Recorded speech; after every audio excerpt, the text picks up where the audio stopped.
Bam. Hi, I'm Christine Platt. And I'm Catherine Wiggington Greene, and you are watching the Break It Down show. This is great. I love it. Yesterday, we had a fantastic episode that I think will resonate with you ladies. We had on a guy named Peter who wrote a book with a man named Felipe Alou. Felipe is a very notable manager from the big leagues, was a player back in the 50s. He and his two brothers all occupied the outfield with the Giants. They are all from the Dominican Republic. And I bring this up, and you guys probably know this, but I bring this up because when Felipe got to the United States, he's really the father of all Dominican Republic baseball in America, which is amazing because he's around walking still.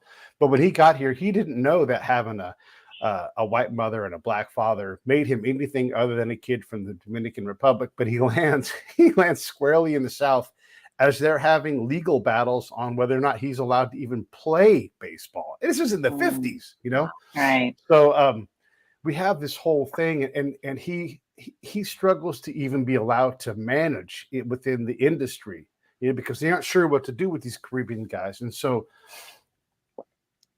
as far as we've gotten, you know, through all of our ethnic differences and racial differences, you know, we still have these conversations. And in so many ways, we really do. I mean, we look at our neighbors to the east, where in Israel, Palestine, and that part of the turbulent part of the world, they can barely stand each other, and they're really having a genocidal crisis out there. Whichever side of the aisle you're on, it's crazy. And so I think it's important to have these conversations in a way where we're talking about friends just getting along. And I appreciate you guys getting on the show. It's a little bit of a preamble, but I think it's important to talk about, like, you know, we have, as far as we've come, we're still having these conversations. We're probably still going to have them, like, no matter how far we come, there's always going to be places and pockets where we're still trying to sort out people, because folks are folks, and we're always going to find reasons to get along and to not get along. Hey, ladies, thanks for coming on the show.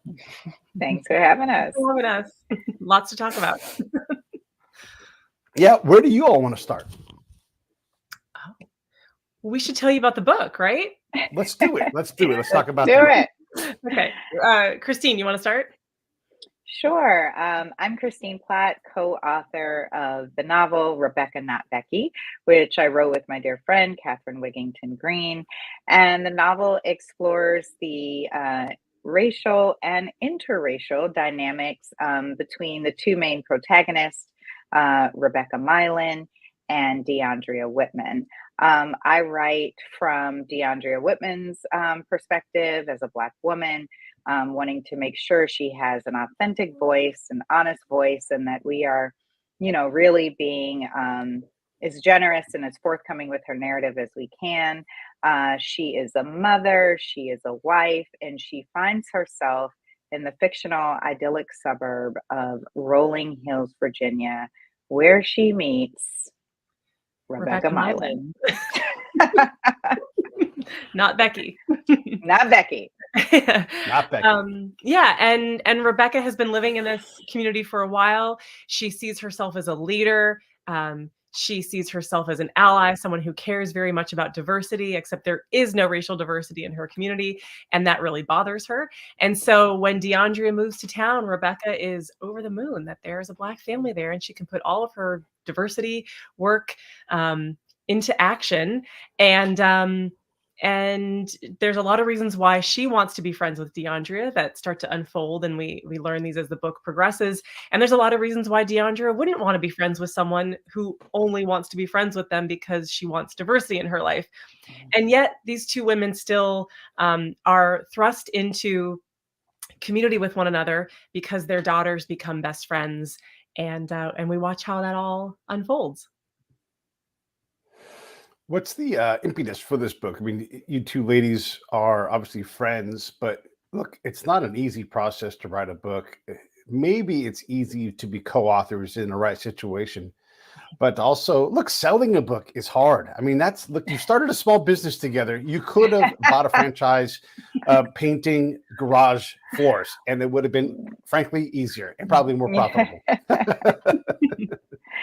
Yeah, I mean, I think for us, we're more than friends. We're colleagues. We're anti-racist educators and practitioners. Um, and I think what we saw was a real need to sort of approach this work from a very different angle and to sort of reach an audience of folks through the lenses of fiction. Um, that allows for conversation in a way that can be productive and healthy. Less less preaching, right, and more educational and entertaining teaching by allowing folks to see themselves, right. And one of the things that you said early on was that we've made so much progress, but there's still so much work to do. And I think that when we look at that through the lenses of history, we have so much to be proud of, right? Like, I mean, we are continually moving forward, which is wonderful. I know there may be at times it feels like we're taking two steps back, but we really haven't. And I mean, if you look at the progress and history of racial change in this country, there have been some pretty amazing strides in the last, 200 to 300 years, right? And even in the last 50 to 60 years, right? And so I think, we're going to have to make the work more accessible to folks. And fiction has always been used as a teaching tool to do that. And so, yeah, Catherine and I decided to take on the challenge. I like it. And you're right about the fiction piece of it. And you're also right about the progress. When you look at the big numbers, right? And the big numbers is where, you can see the progress. It's in the small numbers and the small incidents where you're like, Mhm. oh gosh, is this working? And we often get tied down. We get tied down in white versus black, but we lose ethnicity in that, right? Because we know that ethnicity is much more about what diversity is, and we say like the word Asian, and that just lumps a lot of people together. Or we say people of color, and gosh, that's tremendously unfair because a Puerto Rican is not someone from Senegal. These are completely different people, and so we have to even still do further work to understand that these are all, in a lot of cases, Americans. And like my friend Dave, if you looked at him, you'd say, that's an Asian guy.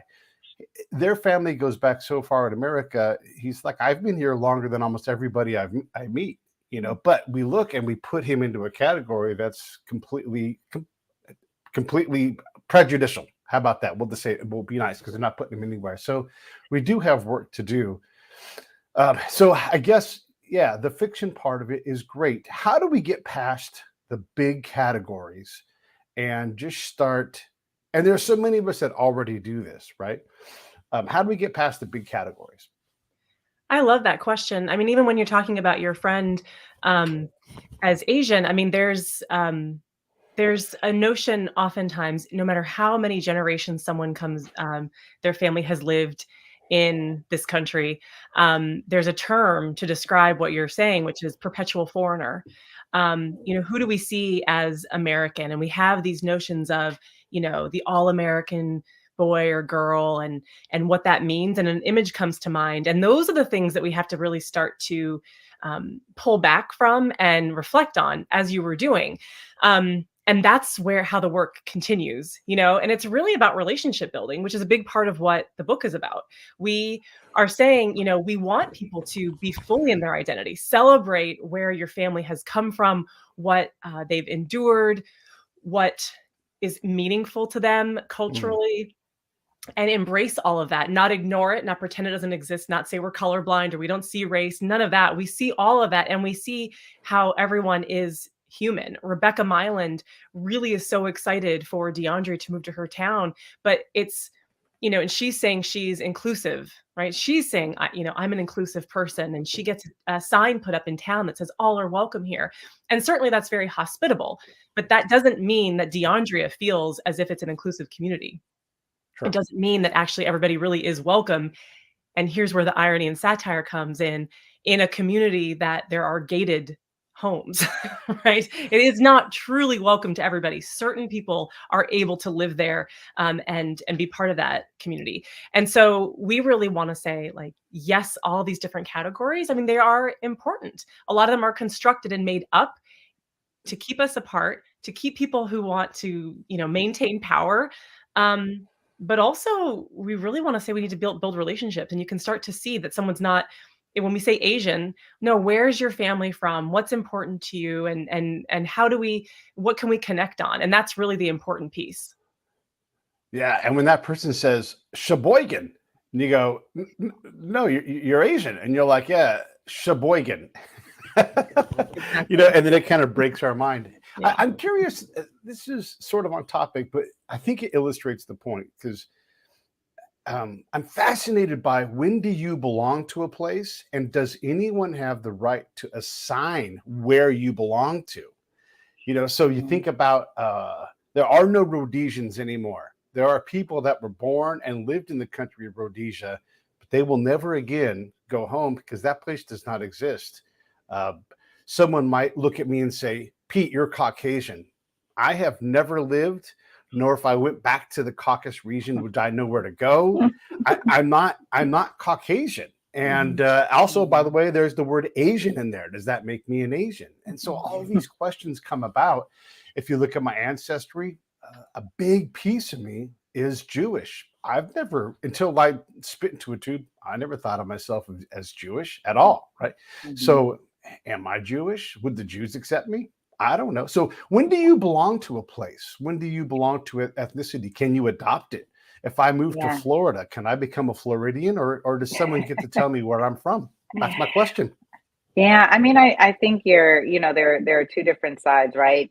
We Yes, are there are. talking about self identity, right? Which is how you identify and how you feel and where you feel you belong. And then there is societal identities, right? And the identity that anyone just walking down the street looks at you, makes an assumption, and they place you societally based on the identities and social constructs that are in place.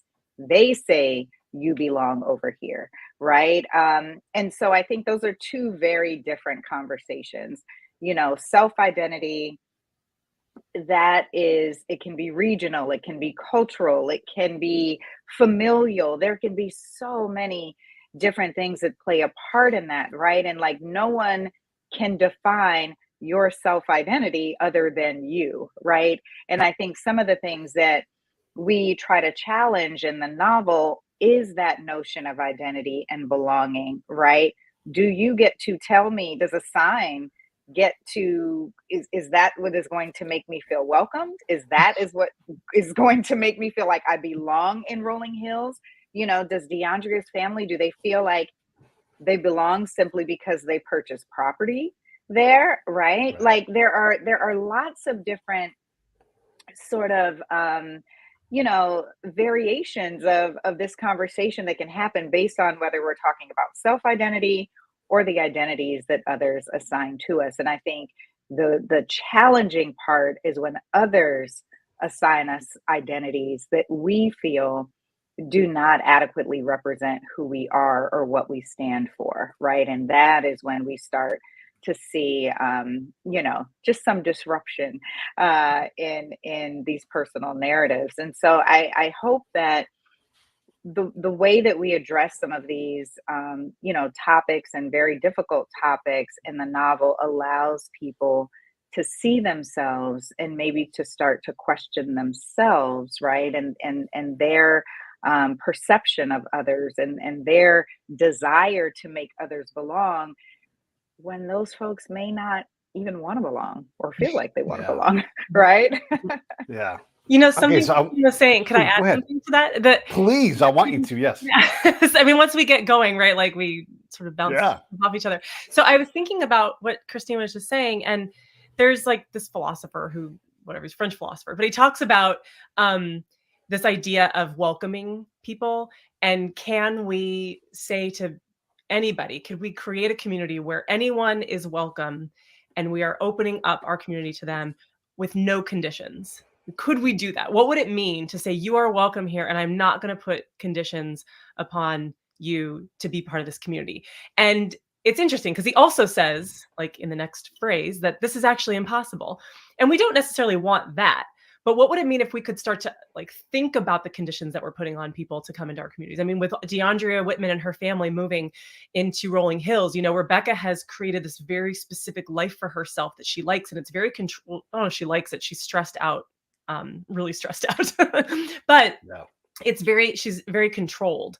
And so then she wants to bring a new person into her life, but she wants that person to fit into the world that she has, not really change. But anytime someone new comes into any space, it changes it. And so those are other layers that we hope people start to think about. It's not just me saying you're welcome. It's me saying you are welcome to show up here in as much of a way as you want to. And I am also willing to change to meet you where you are. So we create something new each time someone new comes into the space. There is that's, and this is, and I fancy myself a bit of a cultural expert, but this is part of that cultural exchange that's required. We often talk about emotional intelligence, but this cultural intelligence piece is ordinate. It's above the emotional intelligence part, because there's so much that goes into inculcating, both as an outsider coming in and an insider accepting somebody in, and you see a lot of this struggle and strife. So to use a micro example, and I'm going to invent a person, but this is an actual conversation I had. Someone basically points at me and says, "You're a colonizer," and I'm like, "Excuse me, I'm not. I'm a multi-generational Californian. All of the colonizing happened way before me, and I don't know who did it. I'm not guilty of any of that. By the way, this person's last name, in this case, and I'm just, again, making this person up in terms of last names, is Castillo." And they're acting like they have some kind of like carte blanche. And I'm like, and I said to them, "Your last name is fucking Castillo." You know, like if you want to talk about like any kind of guilt, you know, everybody has this, if you want to go back, your last name, it's Spanish, you know, so knock it off, right? So we can always point a finger back and forth at each other, and that's not very welcoming.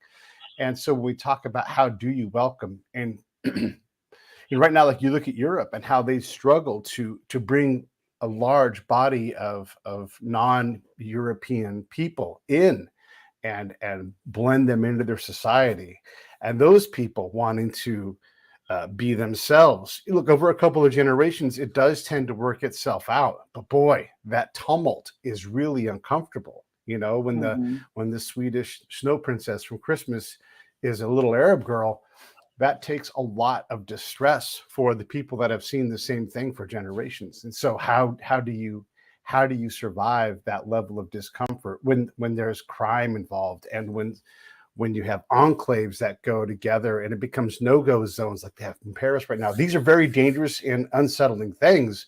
So how do we, at the micro level, because we can't deal with big city problems, right? How do we at the micro level open our eyes and welcome people in? And then also on the other side, how do we at the micro level belong to a place? I mean, look, you're talking about someone coming from Atlanta to the Virginia area, where there's a conversation. We'll just use sports because it's a great way to do it, where you have people that are mad about it being the Commanders versus the Redskins, and then you have a Falcons fan show up. You know, like there's already 3 conversations in that, right? That's so how do you join and how do you receive? And we're talking at the micro friend level. What are your ladies' thoughts on that? I mean, I think we explore this in the novel quite a bit. And what is so interesting is, and I am going to speak from DeAndrea's perspective and my perspective as a Black woman, is this idea that I need you to welcome me or tell me that I belong, right? And so, or this idea that I want to somehow be in community with you. Why would I not? Right. And I mean, so we explore that a lot in this narrative because Catherine's character, Rebecca, very much for her own purposes, which are shared in the novel, very much wants to be in community with DeAndrea. DeAndrea is just fine being in the bubble with her husband, with her kids, and talking to her friends back home on FaceTime every Sunday, right? You know, and so I think, you know, whenever we are having these conversations about culture, about race, about welcoming and belonging, right? That micro level, it really starts with us, right? It really starts with having a conversation first with ourselves and then those that we are in community with, right? And I think, through this novel, at least some of the threads and conversations that Catherine and I have been a part of thus far, it allows people to see how their well-meaning actions oftentimes are actually hurtful and harmful, right? And I think that's what we're trying to show. So on that micro level, that work really begins with yourself. Catherine, you want to jump in? Yeah, no, I love all of that. I think the other thing I would add is just this notion of whether or not folks feel welcome or entering a community. And you had the example of things that are going on in other countries, but I think the other piece is that Rebecca doesn't need to be friends with DeAndrea Whitman necessarily to be participating in deconstructing racist, you know, policies and practices in her community. This idea that we have to, I mean, I've seen this across the country as I had a documentary that I've screened around the country called I'm Not Racist, Am I? And have led tens of thousands of people in dialogue about this. And I've often been in white spaces where people will say, oh, I want to be doing this work with people of color. How can we get more people of color to join us in this anti-racist work? And, the challenge then, and the reframing of that perspective is to say, well, one, there's plenty ongoing already that people are doing that we can join. And we can support efforts that are led by people of color, by Black people, Indigenous, Asian, all these, there's so many areas of this country where people are trying to do work in terms of restructuring systems and making things more equitable. And so that becomes the real work. So on the micro level, yeah, we can show up for one another. We can build relationships that are really meaningful and not just about sort of collecting different kinds of people in our lives. And that becomes really the work. And if we can't have these conversations together, then we can't really get to the next step, which is how do we actually make this more fair and open, so that our systems and policies are serving everybody in the same way, or at least closer to what we hope they're doing than what's happening right now when we think about anything, housing, healthcare, all of that. And Rebecca had a chance to be involved in those things. And she would have had more space to think about being a participant in ongoing movements if she wasn't so focused on making a Black friend for the sake of making a Black friend. I think that for the sake of making a Black friend is an important part of this. It's like our little neighborhood here. It's very 1950s-ish, and like in the best kind of way, where we all have different kinds of fruit trees, and like right now it's Christmas time, and just literally like 7 houses down are the people that won the world title a couple years back in the tamale competition in Long Beach, and they bring us tamales, and it's great, So we have all these people, like they'll drop off a loaf of persimmon bread, and we'll send pomegranates that way, and it's great. And those that want to participate do, and those that don't. So if you just treat your neighbors, like a neighborhood, it's wonderful. If someone goes down with a surgery or an illness, we'll do a little neighborhood thing. We'll bring dinner over. Each of them will take turns, right? But it's not because someone's Black or because someone is white or because it's because they're part of our little community, and we look out for one another, And so if you're doing it in that sense, this is Pete talking now, right now. You ladies, Right. help me guide me and everything. But if someone wants to be part of that, and we have literally our next door neighbor, and there's no assignment of anything in this, they don't want to participate. So we'll say, hey, you just had a baby. We'd like to send you guys. They're like, yeah, we're good. We'll just, Uber Eats. And then we leave them alone. We don't include them in part of that, right? But that I think is how you approach it. Like if you're acting outside of how you would act because the person has a different ethnicity, then yeah, maybe look, and it's fine to be overly friendly. It's fine to be like, it has nothing to do with the kind of clothes you wear. I'm a person who likes to include people. That's fine too. But I think that's where you sort of like start to trigger yourself and say, am I trying to collect a Black friend in this case? Right. I think that's what we're looking for, or am I getting this wrong? No. I mean, I think the biggest part of what you just shared is that you had a conversation, right? Which is, hey, we're going to be doing X, Y, and Z. You want in? Nah, I'm good. All right, bye. Right? Like instead of just assuming, oh, of course they are going to want, these tamale this tamale bread or the whatever the bread was you mentioned. Yeah, persimmon bread. It's so Persimmon good. bread, right? It sounds good. Assuming that someone is going to want a loaf of persimmon bread because persimmons are a very popular fruit in their culture. Here, of course, you are going to want this, right? I mean, I think the biggest, and most important thing that you said there is that it was a conversation and you asked, right? And you respected their wishes, right? And I think that is what we're trying to really illustrate in this novel, right? Rebecca really needs to have a conversation with DeAndrea to get to know her. Why are you here? What are some ways, what are our lives like? What's your life like, right? In the same way that we want people to get to know us before making Right. assumptions about what we might like or what we want to do, right? And so in that example that you shared, I mean, I think that's the key right there.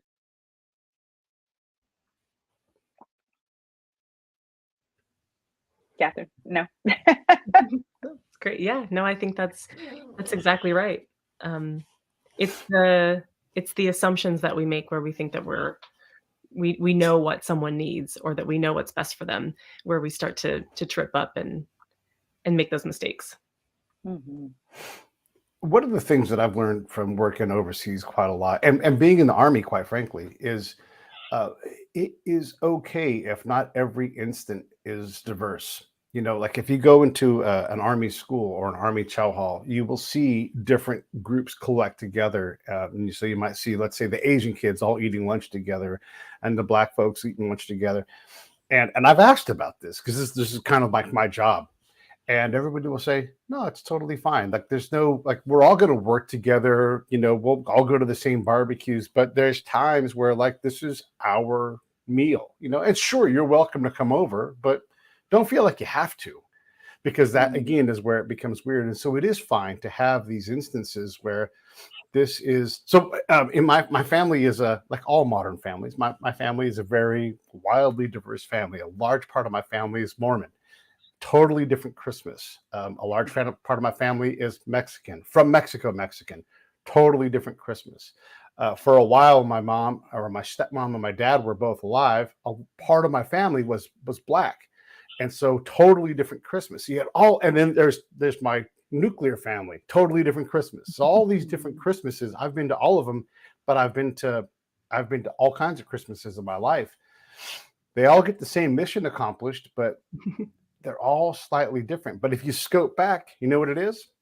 Family, Christmas, and it's all love, right? And so the particulars are different, but it's all pretty normal when you cook it out.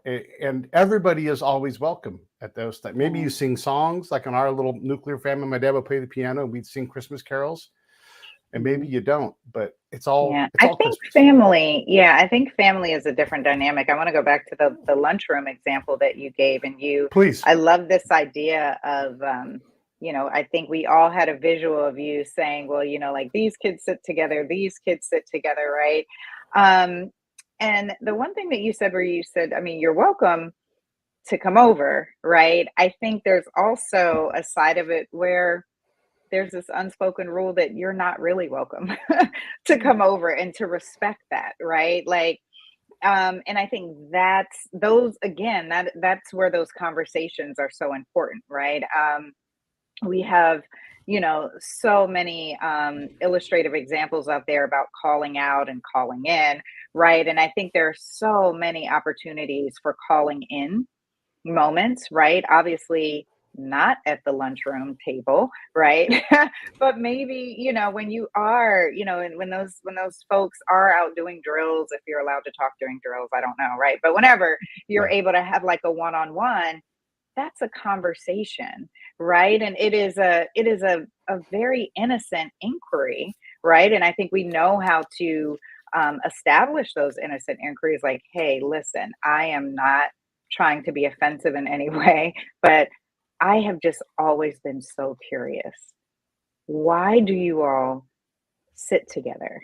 Right? Wow. Like, am I welcome to come over? Because it doesn't feel like I'm welcome to come over. It feels like this is a Black thing, and that if I go over there, I'm gonna get my head chewed off, right? Like, am I wrong? What's going on, right? Like, I have never heard of an instance where someone has gone to someone else with a very innocent, genuine inquiry one-on-one and been cursed out, turned away, and not had someone, give them an honest answer, right? Because we're all human, we're all curious, we all want to know these things, right? But it is, as Catherine said, it's making those assumptions. It's making the assumption that either you are welcome to go over and then you get looked at crazy and then you feel bad, right? Or making the assumption that you're not welcome, and all the time finding out you were welcome to come over. We actually, it just so happens we're all Black. We're just all from Kansas, and we thought that was so wild, right? Like, oftentimes we make a lot of assumptions, and those assumptions are usually so easily fixed and rectified and corrected with a simple inquiry. Mm-hmm. It's funny you say that, because one of the things I often add to that example is, because the one I'm thinking of in my head, and these aren't always true, but there is a commonality in these groups. And the one guy, he'd said to me, three of us are all Masons, and we're talking about Mason stuff about half the time. And the girls, they all know this stuff already because, we're all Black, because they're Black Masons. What we don't want to have to do is backtrack and explain all of the Black Mason history and the differences between, and answer all your questions, because we just want to talk about, like, this is, and he said it kindly. He's like, this is an A to B conversation, and so we just want you to see your way out, because we just don't want to have that conversation, because we're having a higher level conversation. It has nothing to do with, it has things to do with ethnicity, but it's not really not a white and Black conversation. It's just a higher level conversation than I'm capable of having, in this example. Yeah. Right? And so, or even that I want to have, right? I think and they don't. They said, and I don't want to have it. I don't want to have it again for the 100th time. I don't want to answer all of the same questions over and over and over again. He absolutely said that to me, and I'm like, I get that. Yeah, that's cool. And we talk about that thread too in the novel, right? There is oftentimes, especially, whether you want to use the term person of color, people of the global majority, whenever there is one, right, all of a sudden they become this representative for all the people and all the things, right? And so, there's also, again, like, just weighted burdens that people are carrying, that they would just rather not be carrying. And sometimes that does mean that you are going to feel uncomfortable or feel excluded, and that's okay. Mm-hmm. You know what I mean? Yeah. I feel like that sort of awareness, people of color, we are just aware of that naturally. It just seems to be sort of a surprise sometimes for, dominant culture that, this has nothing to do with you. Like, what do you mean? How is that possible? I want to know. You don't need to know. You just don't need to know. Yeah, and I'll add too, the way that I've been able to understand that a little bit is when I grew up in a family with a ton of men. I have 4 older brothers. I have like a million nephews and uncles and boy cousins, and it's very male dominant household and family. And then for a while I used to work in more male dominant industries. And so there were times where I would be around other women and it was just like, oh, okay, like just a little, like just kind of takes the edge off. Not that I have anything against the men in my life. I love them, many of them. But there were times where there was just an understanding that we would have with one another, where we got to kind of just debrief or just breathe a little bit, not have to explain certain things that bothered us or make jokes or things like that. And if any of the men in my life wanted to join some of those moments where we're kind of congregating and connecting, it would have been like, okay, maybe not this time, because I don't want to have to explain, like when I make a joke to a girlfriend about something a guy said, like whatever it might be, and we're kind of commiserating a little bit on that experience, we then don't want to have the added burden of then explaining to our male friend who has joined the group, well, so this is why it bothered us and this and that, answering questions. There are times where I'm ready to do that and want to do that because we want to have men involved and being great ambassadors to, working with women in ways that we would hope, they can do. But the same is with like my Black girlfriends. If they all want to hang out together and not with me, that's okay. you know? Mhm. And there are times where people want to be in community together and congregate, and it's not segregating, it's congregating. And there's connection that can come from that. Just like I have my friends that I do fitness with and my friends that I go hiking with. And it's a little bit different, but it's similar to that, where we don't always have to be in every space all the time. And there was a woman, Beverly Daniel Tatum, who wrote a book that I was reminded of when you were talking about why are all the Black kids sitting together in the cafeteria. Mhm. And the other opportunity, just like with our book, where we can start off with kind of like a conversation at one level where we're talking about friendships and relationships and seeing one another as human. In Rebecca, Not Becky, there are a lot of layers to it. And every layer, there's an invitation to go a little bit deeper. And so we could also take the conversation to a place of, well, if we're in a specific situation or institution or school or neighborhood where people don't feel as if they want to be in mixed race spaces at all, then we have an opportunity to ask a question about why. Like, what might be going on where we aren't talking with one another in ways that are meaningful? If I don't have friends who trust me, friends of color, what's going on there? Let's start to unpack that. And that's another layer of this that we can get into with these conversations. And the book allows for that. No, that's great. One of the things I've learned from my work is, you have to have all of the specs. You have to have circumspect, retrospect, just all the different angles and how do you balance human interaction? Because it's oftentimes a three-way balancing act. And so you're trying to figure out what that looks like if you're trying to join into a community. What responsibility do you have? You don't have to do anything, but you are isolating yourself. You are making a choice to be isolated.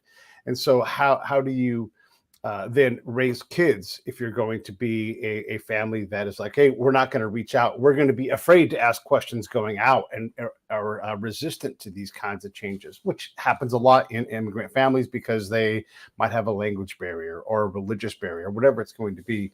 And so there is the other direction of all of this in how do we figure out how we get along in this group here, and the socioeconomics play into this, like Mhm. maybe you were a doctor before, and let's use Felipe as an example of this, where the system didn't know how to deal with a Dominican kid who, because they'd never had one in their system before, and they weren't exactly sure. They were figuring out how to deal with these American Black men now playing baseball, and there's a pretty good idea how to deal with that. But the politics of island life, the money, they had no clue what was going on in Cuba and the Dominican Republic and living under a dictator or having that dictator fail, or what it meant to be the representative for all of the people on that island and being a pioneer. Baseball had no idea about that responsibility, and they couldn't know. And he had to figure out how to speak out about that and also risk his livelihood and the livelihood of everybody in his wake. And so it's such a crazy thing to think about. How do you, as a matriarch, as a patriarch, stand out and go, it's my job to establish a beachhead here for my family, in this community. And I'm making it sound dramatic, right? But, you move across town into a new neighborhood. How do you make the decisions on how to belong into a place and make it a better place for your family and establish a way for your crew to become part of something if you choose to, and if you don't want to Yeah. isolate yourselves. Yeah. And I imagine too that, I don't know Felipe, but having grown up in the South, I grew up in South Florida. I imagine that he was facing a number of different challenges, right? I am pretty sure that no one was really thinking about his island identity and that he was Black. If you're not white, you were Black, right? And so, Right. I imagine him having a number of different challenges, wanting to hold on to his own history and cultural and identity, also feeling, obviously very much compassion and having more awareness for how Black Americans were treated during that time, and feeling maybe because of his skin color, I'm assuming that he was a darker brown island man. I mean, colorism plays its own dynamics into it, right? Like there's so many layers Yeah. before we even get to how do I belong in this space, and am I going to feel welcome? Can I jump right? in and add an extra layer of Sure. complexity? And I want you to keep going. America occupied the Dominican Republic for a while as it went through strife. And in the area where he built a home with his American money because he was famous, the Americans took his house over for a military headquarters, and they pointed a gun. Some guy from the South points a gun at him and says, "You can't stand here." This is when he's a baseball star, you know? And so not only did it happen in America, it exported itself to his island. Sorry to, but just to, no, I mean, no. And I love that you brought that up. There's a beautiful book by Edwidge Danticat called Farming of Bones that really talks about the dynamics between Haiti and the Dominican Republic, right? Where definitely colorism played a role there. I mean, like, there's so many layers and complexities. And I imagine someone like Felipe, you know, not only managing his own identity and that of his immediate family, but also now feeling this weighted responsibility to be the voice of all Dominicans, you know, who come after him, right? And it's a very unfair, weighted responsibility. And so, you know, I think this is why Catherine and I tried to illustrate this in the book, why conversations are so important, right? Tell me about your family in the Dominican Republic. Like, I would love to know the history, right? How do you feel being here? What is it like? Has anyone assumed that you were Black, right? Are Black Americans treated in the same way that Haitians are? I mean, like, there are so many entry points into that conversation to get a better understanding of Felipe and what he might be experiencing before any sort of weighted pressure or additional responsibility is placed on him, right? And so I think this is why, you know, Catherine and I really want to hone in on the importance of having conversation. It's why we want people to not only, you know, read Rebecca Not Becky for themselves and do the individual work, but also share the book with friends and family members, right? And be in conversation with them, because that's a collective work. And we've had a few book talks now. And one of the things that we love so much is when we hear from folks who are fast readers. We love y'all. Thank you so much. Folks who are fast readers, and they're saying, "Oh my goodness, I cringed so many times. I saw myself. Oh my goodness, I have to read this with my sister," right? You know, these things are so important. And that is where, when you talk about making change on a micro level, like, that's where it happens. And then I'm going to say that, as I always say, this is here. I'll put myself in the main screen so I can actually point and hit my target. There's the link for the book. It's in the remarks. I'll put your lovely face up there instead of my big dumb face. As I always say, there it is. Right, there it is. It's always best to buddy read. And here's a great reason so you can have a conversation. And else, I think it's just, look, we're all desperate. My Wi-Fi is acting up. I saw this great video the other day where it was white people walking on a trail, and we were all super helpful. Hey, watch out, it's a little muddy up around the corner, you know, and we're always so desperate to be involved and help. And sometimes it's all right to do nothing. I'm pretty sure I sent that video to Catherine, which is why she's laughing. And I was like, somehow I feel like if I go hiking with you, this is you. I know that video you're talking about. Hi. Look out over there. I brought you an extra energy bar just in case someone needs one. Here I've got a walking stick. You're Like, you can go on for days. Yeah. You know, so it's an attribute, and that's why it's funny, and it's a stereotype that works. So when we're desperate, here's something you can do. If you look right down over there, look at me pointing with the correct finger. That's where you get the book and have some of these conversations. No, and we love that, Pete. I mean, it's so important, right? And one of the reasons why I just love working with Catherine, I mean, probably the main reason we hit it off when we first met, even as colleagues, is that, you know, she had a sense of humor, you know, about this work, right? And I think this idea that we have to take it so seriously, it's not that the issues themselves are not serious, they are, right? But in the same way that we laugh and joke with friends and family about some of the things that we experience, right? Like, oh my gosh, I have to tell you what happened in this DEI workshop that I was at today. Like, you're not, you know what I mean? Like, we have to be Yeah. able to also have those very real, laughable conversations with people that we're in community with and that we're curious about, right? And so that's really what we tried to show in this novel. And, you know, Catherine is actually a subject matter expert on facilitating difficult dialogue. And I leaned very heavily on her just to make sure we were getting that element right. Because again, when readers are in conversation with other folks, we want to make sure that they feel comfortable, you know, having these conversations. And we hope that we showed how to do that in the novel.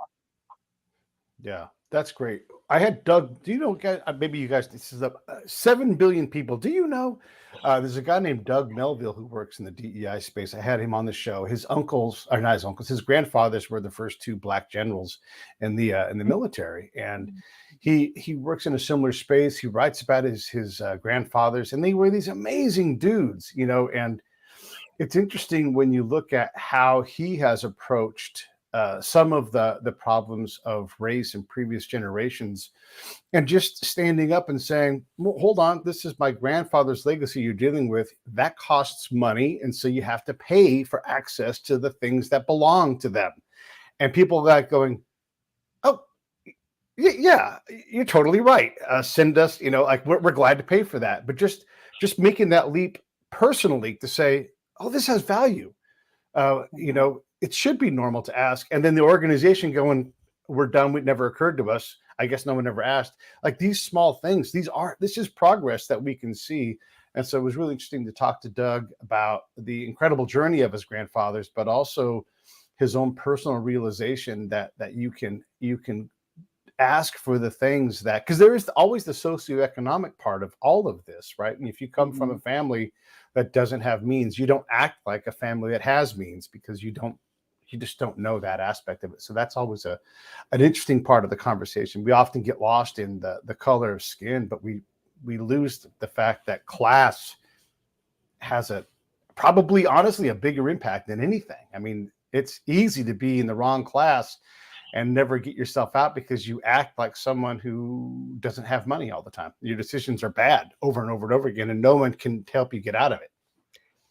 And I'll just add a little to that of course our choices and things like that, but it's also the way that our country is structured. It makes it very difficult to transcend class and to make it out of one social class. And then you add race onto it, or sexuality, or religion, gender. I mean, all these different things. We're all of those things. And yes, we have great opportunity here. And there are times where people are working really hard and making pretty good choices, and it's still hard to kind of make it to that next social class and to earn more money and to get out of, you know, impoverished communities and things like that. So I think it's kind of a mix of all of those things. Yeah. And I mean, I think that's when we talk about systemic and structural, you know, racism and challenges in this country, right? And, you know, oftentimes, I mean, when in the work, what we look at this are these very different intersections, right, that are compiled, right? And so, yeah, I'm hesitant to say one thing is more than the other, right? I mean, I think it's almost as many different intersections and identities and these overlapping, you know, compounded challenges that you face based on the family that you were born into. Those are the things that can contribute to your success or failure in life, right? And of course, there are always outliers. Of course, there's always that one person who everyone, you know what I mean? And it's like, you know, why don't we more so, instead of, not that that person shouldn't be celebrated, but it's more so like, why is there only one, right? Like we never stop to question, you know, it's like, well, so-and-so did it, why can't you? And it's like, so-and-so is the only one that did it in the past 200 years, you know what I mean? And so I think we have to look at the many different reasons why, as opposed to looking at one particular issue. And in Rebecca Not Becky, that is something that Catherine and I also try to do, because the characters are in a wealthy white suburb, right? But we get to understand even the socioeconomic sort of family dynamics that play into that with both characters. Again, because we make assumptions. We make assumptions that because Rebecca is white and her last name is My Land, that this has always been her land. Right. And so, again, we try and like really, through the lenses of humor, through also the lenses of honesty and sharing, our own lived experiences are woven into the novel, those of our friends, those that invited us to use parts of their stories to illustrate our points, right? Like, we really try to show what we know a lot of people are grappling with, right? And it's not easy. Yeah, it's not easy, right? And so we have to also extend grace to ourselves just as much as we extend grace to others when it comes to, being part of these conversations. Yeah. And I would say in general, we can all extend a little bit of grace to one another. We don't get to where we're at the same speed as somebody else. And we often misjudge where we actually are in our own journey. And so let's just let everybody kind of move at their own pace.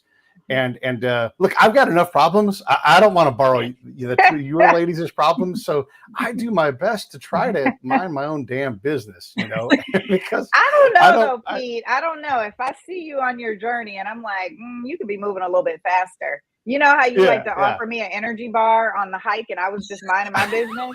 You know what I mean? I might, I might just say, come on, Pete, let's go. Right. And I think, that is, Catherine, I love when we were creating like the parent diversity committee scene, I feel like that's part of what we were trying to do through some of those narratives with those characters. Mm-hmm. Yeah.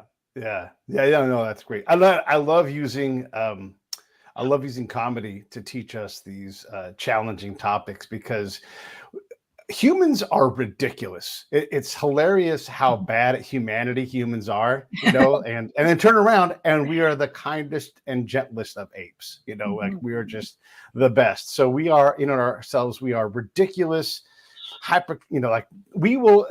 The instant something comes out of our mouth, the very next thing we'll do do the opposite thing, So humans are a funny animal, that's for sure. And that's why it was so important for us to not take ourselves too seriously and kind of invite readers to do that. So we've been joking here together, and that's part of it because there are moments where we have to push and be really intense, and things get really serious, and there are tragedies and there's overwhelm in the world if we really start to, when we're watching the news or we're on our social media feeds and there's an onslaught always of things happening. There are opportunities everywhere to feel overwhelmed and want to disengage and feel what you're saying is humanity is just, this is nuts. How are we really human anymore? And we are desperate for connection. But we need breathers. Just like when we're on a big hike, we have to sit down and have that water and get that energy bar.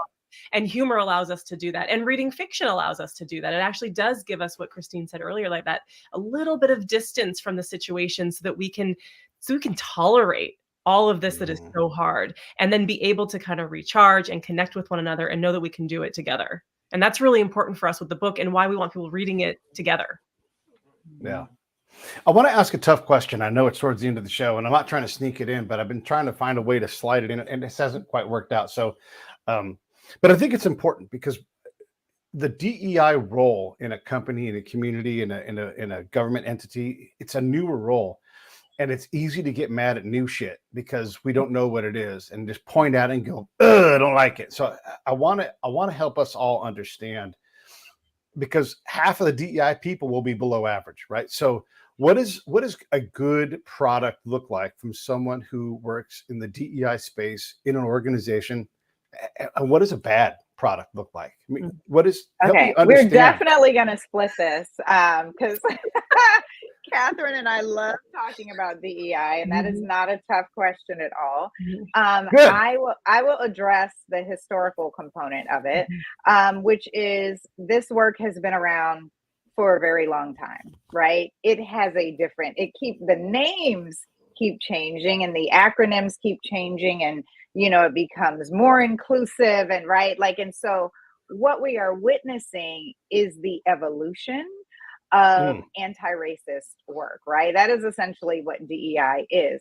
Now, I think what a lot of people find challenging is that before, this was work that was being done outside. Let me just say this. Historically, this work was being done individually or in communities, oftentimes in secrecy, right? Because of the dangers associated with dismantling a system, right, that has benefits for many and not as many benefits for few, right? People in power are always going to be reluctant to give up power. And so for many generations, this work was very clandestine, very much, those people over there doing that. And it did not sort of infiltrate our workplace, our schools. It just was not a part of that conversation.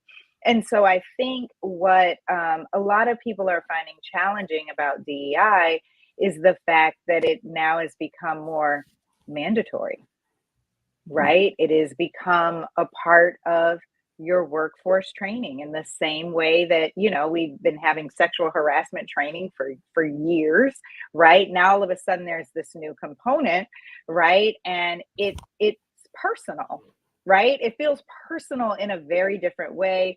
It makes people feel uncomfortable.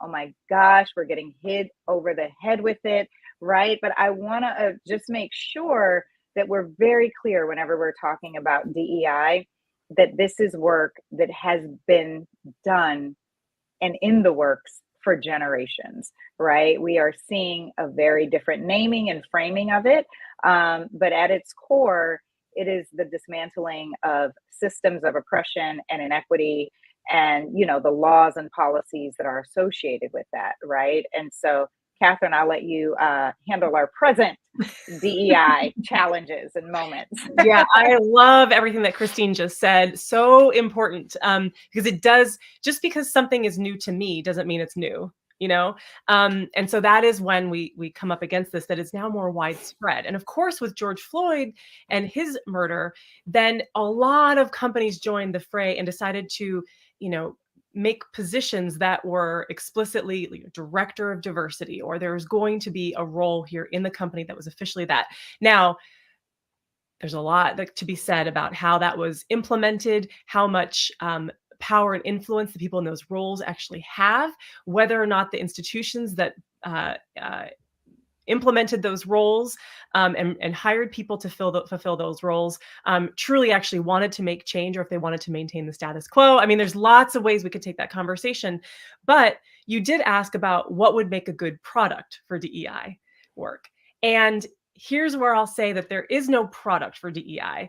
And I know why you asked that, because there is a line item often in company and institutional budgets that says okay, training, right?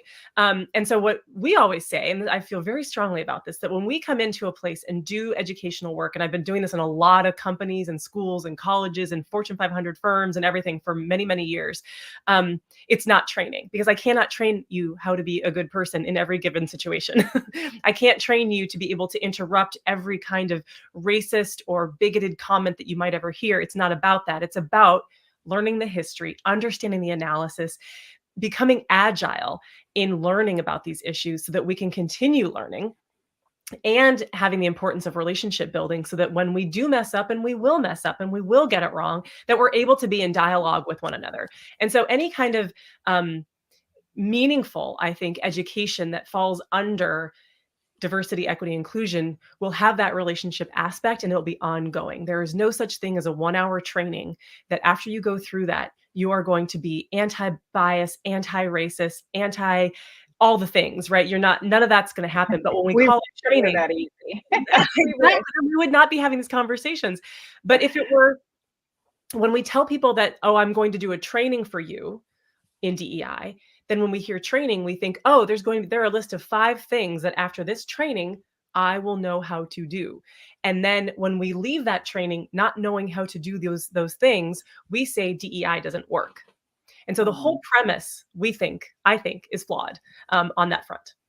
No, that's fair. I appreciate it. Anything else either of you want to add before we wrap this up? Otherwise, I'll run the credits. And thank you all so much for coming on and talking about your fantastic book, which the link for is right. Or if I do this right. Oh, look, I did it with the right hand. No, I Anything in can't think closing of at all, anything ladies? else. Just want to say thank you so much for having us on the show and just asking, very honest and forthcoming questions. And, we hope readers pick up Rebecca Not Becky. We hope that they read it and really, take it to heart for themselves, and then also share it with family and friends, and hopefully catch us on book tour in 2024. And we'd love to be in discussion with folks. Thank Great. you Let me so roll much. these credits. I'll be right back to say goodbye. Hey, thanks for watching the show. I really appreciate it. Right here, you can subscribe. Please do that. It makes the show grow. Hit that notification bell so you know which incredible guest is coming up next. Down below is the PayPal link. You can put a small subscription in. That is an enormous help. All that money goes right back into the show. And then right up over here are the next episodes you should listen to, curated by yours truly. Thank you